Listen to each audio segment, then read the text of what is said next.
kono tu le amabra pachakangi murum nukuina charigina chai chala se to korai aile kiman bi phala se goina mon edu kana kurbo oro mohala kotha brai kana to kurbo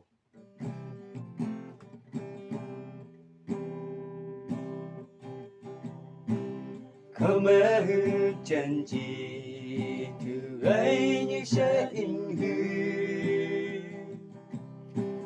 mong gai ba chanji để xưa như cha sẽ đâm mong gai mong ngang kama trông như cha sẽ đâm như ý ba ni qua để ye ho ngai ba chanji na chân cha nghe ba lu ta lưng san de hư ma như ý ba yang me ta lưng no ka da me bi ông ya nghe ông ba yang nghe trời tay in hung ba lam ta na như ba yama ta pe núi ba bờ trồng là lên nó lung để lâu lên như cứ nương shu si ya bư ba tha lưng như e ni bư ni bom sẽ tu he ba ta lâm no cơ nang mang lấy ai sẽ in hư he na chân cha nghe ba lu ta lâm san de hư ma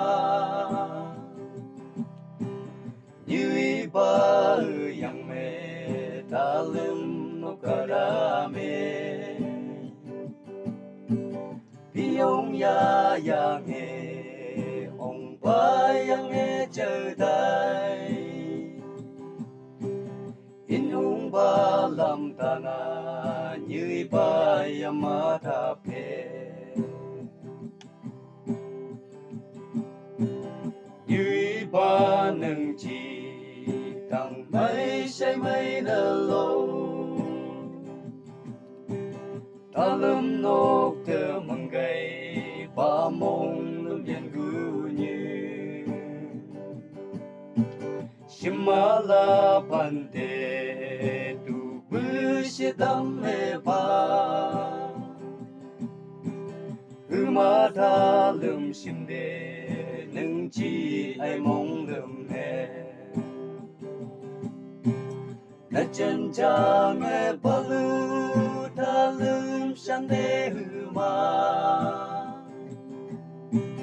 như ý ba yang me ta lâm no ka da me hi ông ya nghe ông ba yang nghe trời tay in hung ba lam ta na như ba yama tha pe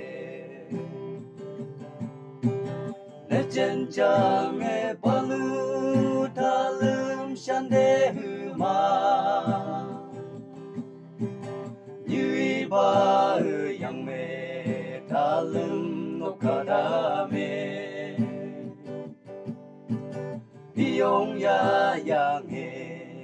ông ba yang nghe trời tay in hung ba lam ta na như ba yama tha pe